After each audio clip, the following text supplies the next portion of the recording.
Pregnancy के अंदर, गर्भावस्था के अंदर कौन से ब्लड टेस्ट कराने ज़रूरी होते हैं? वैसे तो हमेशा आपके डॉक्टर ये आपको एडवाइस करते ही रहते हैं समय समय पे कि कौन कौन से टेस्ट कराने ज़रूरी हैं, परंतु कुछ महिलाओं को फिर भी क्यूरियोसिटी रहती है, वो जानना चाहती हैं कि कौन कौन से टेस्ट कराने चाहिए, कहीं उनका कोई टेस्ट मिस तो नहीं हो गया। तो आज इस वीडियो में मैं आपको डिटेल में पूरे ब्लड टेस्ट जो आपको कराने की ज़रूरत रहेगी वो मैं आपको डिटेल में समझाऊंगी, और स्पेसिफिक कुछ कंडीशंस में कुछ एक्स्ट्रा या अलग ब्लड टेस्ट कराए जाते हैं वो भी मैं आपको बताऊँगी। मैं doctor Deepti Jain, gynaecologist from advance hospital Ahmedabad. तो देखिए, जब आपकी प्रेगनेंसी सबसे पहले कंफर्म होती है, जब आप सबसे पहले अपने डॉक्टर के पास जाती हैं और प्रेगनेंसी कंफर्म हो जाती है सोनोग्राफी देख के, यानी कि उसमें आपका छोटा सा बेबी नज़र आता है, गेस्टेशनल सैक नज़र आता है, तो सबसे फर्स्ट विजिट पे जो ब्लड टेस्ट कराए जाते हैं उसके अंदर आता है एंटीनेटल प्रोफाइल। इसको जी हाँ हम बोलते हैं हमारी भाषा में एक ग्रुप ऑफ टेस्ट है, यानी कि इसके अंदर 5-7 टेस्ट होते हैं जिनको हम इकट्ठा एक कंबाइंड फॉर्म में बोलते हैं एंटीनेटल प्रोफाइल। ये सभी महिलाओं में कराया जाता है। इस एंटीनेटल प्रोफाइल में जो टेस्ट होते हैं वो होते हैं, इसके अंदर आपका हीमोग्लोबिन चेक किया जाता है ताकि आपका बेसलाइन हमें आइडिया हो कि आप बहुत खून की कमी तो नहीं है आपके अंदर। आपके क्रिएटिनिन टेस्ट किया जाता है, यानी कि आपकी किडनी ठीक से काम कर रही है या नहीं कर रही। वायरल मार्कर्स कराए जाते हैं, वायरल मार्कर्स यानी HIV और HbA1c का भी टेस्ट इसके अंदर किया जाता है। आपका ब्लड शुगर चेक किया जाता है, साथ में आपका यूरिन की जांच भी की जाती है, और सबसे महत्वपूर्ण थायराइड की जांच, क्योंकि थायराइड बहुत ही इंपॉर्टेंट टेस्ट होता है। ये आप सभी लोग प्लीज़ नोट कर लीजिए, क्योंकि बहुत सी लैब्स एंटीनेटल प्रोफाइल में थायराइड को इंक्लूड नहीं करती हैं, लेकिन ये बहुत महत्वपूर्ण टेस्ट होता है, क्योंकि अगर थायराइड की वैल्यू फर्स्ट ट्राइमेस्टर में यानी कि शुरू के 3 महीने में अगर ये 3.5 से ऊपर चल रही है तो बच्चे का IQ थोड़ा लोअर आने का रिस्क रहता है। अगर ये और ज़्यादा बड़ा हुआ है और आपने डायग्नोज नहीं किया तो मिसकैरेज होने का भी रिस्क रहता है। तो थायराइड एक बहुत महत्वपूर्ण टेस्ट होता है जो कि बहुत सी जगहों पे मिस कर दिया जाता है। तो ये थायराइड का टेस्ट कराना ज़रूरी है। TSH जो एंटीनेटल प्रोफाइल में यूजुअली हम लोग तो इंक्लूड करते ही हैं। VDRL यानी कि आपको पहले कभी सिफिलिस वगैरह तो नहीं हुआ है, एक प्रकार का इन्फेक्शन होता है। तो ये बेसिकली एक एंटीनेटल प्रोफाइल होता है, और साथ में इसमें यूरिन की भी जांच की जाती है कि आपके यूरिन में कोई इन्फेक्शन तो नहीं है। वह भी जानना इसलिए ज़रूरी होता है क्योंकि कभी यूरिन में इन्फेक्शन वगैरह होता है तो वो मिसकैरेज के रिस्क को बढ़ा देता है। तो आपकी पहली विजिट पे ये एंटीनेटल प्रोफाइल कराया जाता है। अगर आपका ब्लड ग्रुप, और साथ में ब्लड ग्रुप भी इंक्लूडेड होता है, और अगर आपका blood group negative blood group है तो इसमें एक टेस्ट और बढ़ जाता है जिसे हम कहते हैं इनडायरेक्ट कूम्स टेस्ट। ये टेस्ट इसलिए कराया जाता है कि आपके अंदर पहले से ही पॉजिटिव ब्लड ग्रुप के अगेंस्ट एंटीबॉडीज़ हैं या नहीं हैं। तो आप जब फर्स्ट विजिट करेंगे, डॉक्टर को सबसे पहले दिखाने जाएंगे, उस टाइम पे आपका टेस्ट होगा एंटीनेटल प्रोफाइल और साथ में थायराइड की जांच TSH वो उसके अंदर इंक्लूड होना ज़रूरी है ना, तो आप सभी लोग ध्यान रखिएगा। इसके बाद जो अगला टेस्ट आता है वो होता है 12 हफ्ते में 12 वीक्स पे, 12 to 13 वीक्स पे कराया जाता है, जिसे हम कहते हैं डबल मार्कर टेस्ट।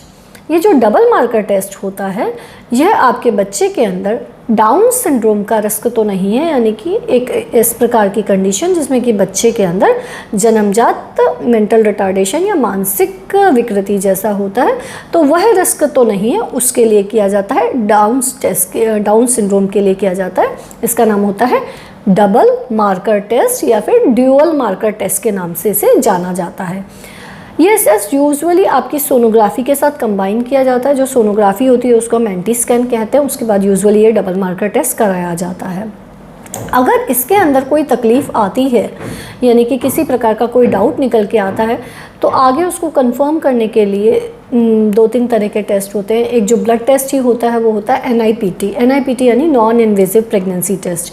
ये सभी केसेस में नहीं कराते, सिर्फ उन्हीं केसेस में कराते हैं जिनके अंदर की हमारा डबल मार्कर वाला टेस्ट है उसमें कुछ प्रॉब्लम आती है। तो 12 हफ्ते पे आपको कौन सा टेस्ट कराना है, डबल मार्कर टेस्ट या ड्यूअल मार्कर टेस्ट। बाकी और टेस्ट के बारे में यानी कि कोरोनिक विलाई सैम्पलिंग या एम्नियोसेंटेसिस के बारे में मैं एक्सप्लेन नहीं कर रही हूँ, क्योंकि वो उन्हीं केसेस में रिक्वायर्ड होते हैं जिनमें हमें डबल मार्कर टेस्ट में कुछ प्रॉब्लम नज़र आती है। ठीक है, तो 12 हफ्ते पे हो गया आपका एक डबल मार्कर का टेस्ट।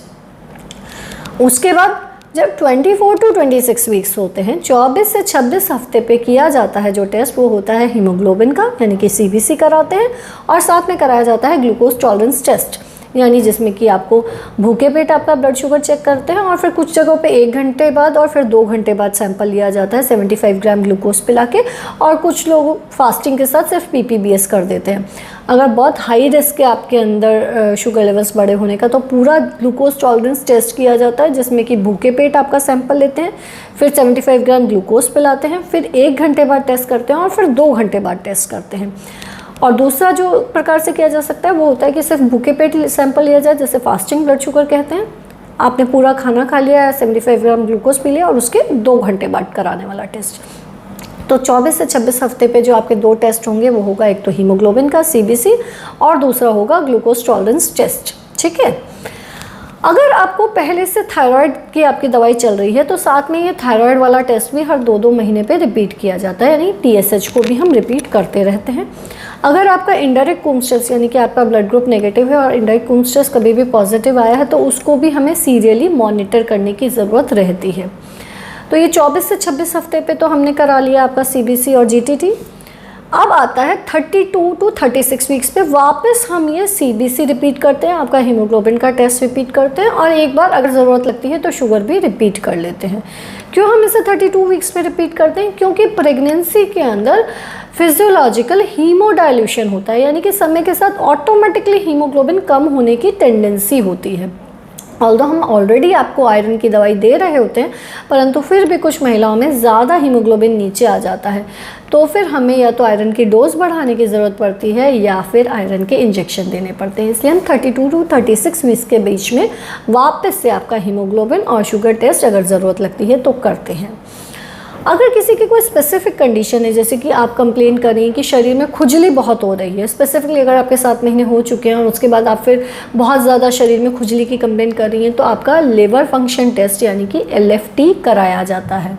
यह लिवर फंक्शन टेस्ट इसलिए कराते हैं कि कहीं आपको ऑब्स्टेटिक कोलिस्टेसिस तो नहीं है। ये एक प्रकार की समस्या होती है, लिवर की समस्या होती है, गॉल ब्लैडर से संबंधित होती है, लेकिन अगर आप ये तभी ज़रूरत होता है अगर आपको शरीर में बहुत ज़्यादा खुजली की प्रॉब्लम आ रही है तो। और इसके अलावा जो टेस्ट होते हैं वो डिपेंडिंग करता है समय समय पे कि आपको किसी प्रकार की कोई तकलीफ़ आ रही है तो हम उसको फॉलो करते हैं। जैसे कि अगर आपको यूरिन बार बार ज़्यादा आने की प्रॉब्लम आ रही है या यूरिन में बर्निंग आ रही है तो हम यूरिन की जांच भी बीच में करा लेते हैं। तो ये रहती हैं प्रेगनेंसी के अंदर कराई जाने वाली खून की जांचें। आई होप आपके सारे कन्फ्यूजन्स इसके रिगार्डिंग क्लियर हो गए होंगे। सभी टेस्ट टाइम पे कराते रहिए ताकि आपकी प्रेगनेंसी बिल्कुल अनकॉम्प्लिकेटेड निकले, यानी उसमें कोई कॉम्प्लिकेशन ना आए। और साथ में ध्यान रखिए कि नॉर्मल डिलीवरी आपकी कैसे हो पाए। तो नॉर्मल डिलीवरी के लिए आप स्पेसिफिकली देख सकते हैं मेरे दूसरे वीडियो के अंदर पूरी गाइडलाइंस हैं कि नॉर्मल डिलीवरी किस प्रकार से होती है, कैसे आप खुद से जान सकते हैं कि आपकी नॉर्मल डिलीवरी होने वाली है या नहीं होने वाली है। तो आप वो जानना चाहते हैं तो मेरे डेडिकेटेड वीडियोज़ आप उन पर देख सकते हैं। कोई कन्फ्यूजन हो तो आप कमेंट बॉक्स में लिख सकते हैं। चैनल को सब्सक्राइब कीजिए। धन्यवाद।